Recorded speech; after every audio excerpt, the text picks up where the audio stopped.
we continue with the second part of the puzzles, and these are the puzzles 6 to 10. And they will be increasingly harder, and the second part of this video is really hard. You have to analyze to get it, but it is possible, and it's rewarding. So first of all, this is the first task. Again, I will present all the exercises first, and afterwards I will give the solutions to each of them.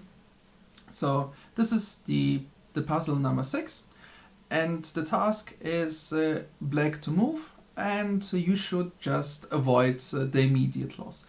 So yeah, that's it. Black to move. How to continue straight away to not lose this position. The next puzzle, it's that one, again from a game of my students. And here black continued with b4 to c3. And my first question is this a reasonable move? Is it a good one? And in case if you consider it to be a bad one, what should black do instead to win this game?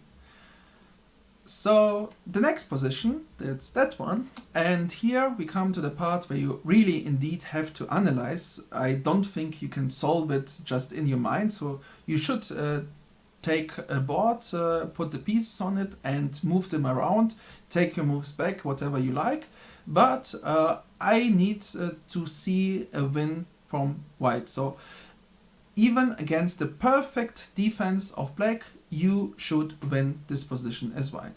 And if you don't have a clear-cut path to white's win, then you should think again, because there is one, and actually a pretty easy choice.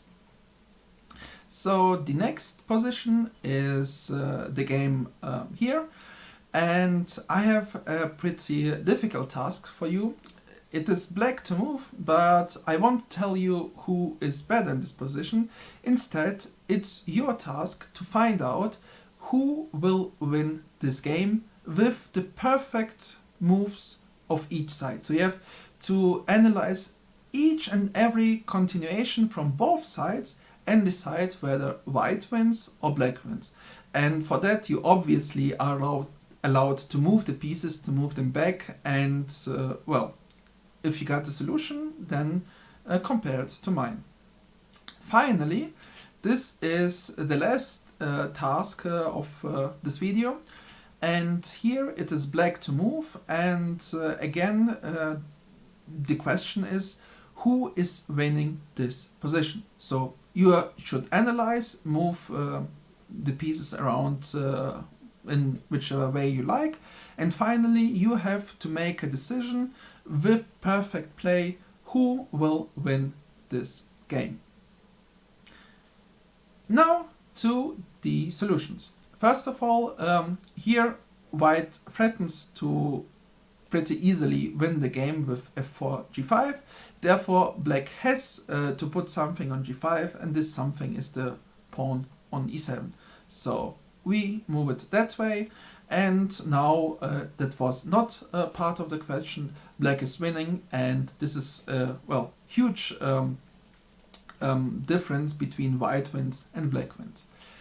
For the next position in the game, black indeed played b4 to c3, but now white can easily win this position via this continuation. Therefore, we have to play something different as black, and actually the best move is just to play from f4 to e3, and after that it's pretty easy winning for black. He has just to move the pawns in a diagonal way down below.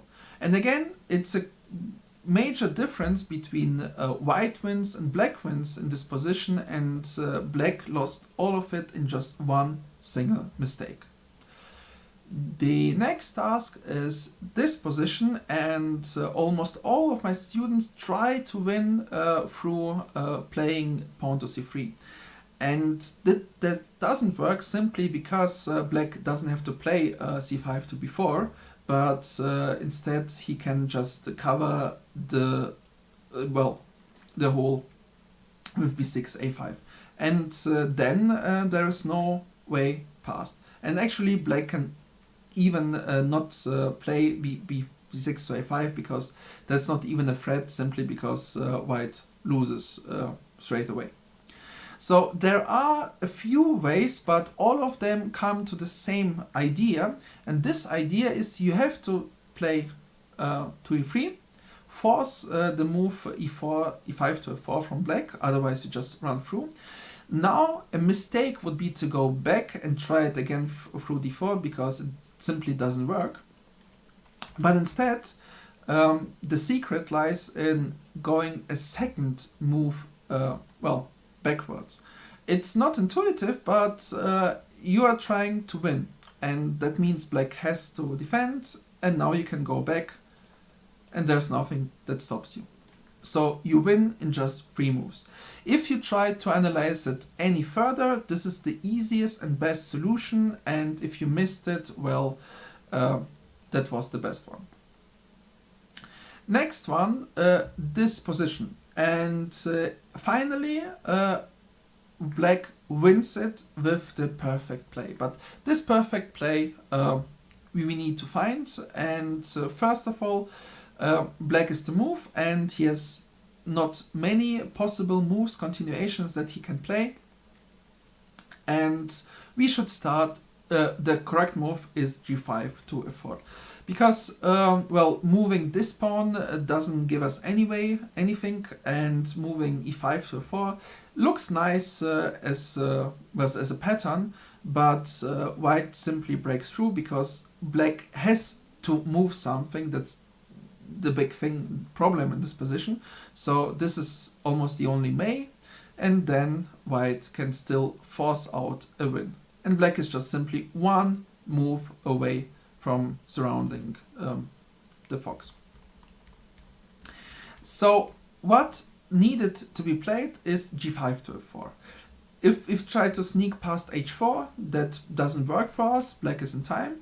So we have to try it through e1. And now in this position, again, it's black to move, and he has 2 possibilities, and only one of them wins. Trying to surround it through d4, c3 doesn't work. White gets ultimately past black's defense, but the right way is to stop us to getting to d2 itself. Now black can cover this hole, and finally he covers the hole on g5. And with that, black just wins because he surrounded the sheep in a few moves from all sides. Finally, the final task in this position. First of all, black has to play g5 to f4. That's the only way how to well, keep the defense alive. And after that, with the right play, black wins, and I'll show it on the board. So c3, b4, and moving to d4, that's the best way trying to sneak through. Black has to play so c3, but in the end, this position is winning, however white tries to break it. So for example, going through f2 results in this position, which means that black still wins. Or if we go to the other direction from the starting position, then black still covers all the escape routes, and finally again black wins this position exactly in time, so white cannot pass.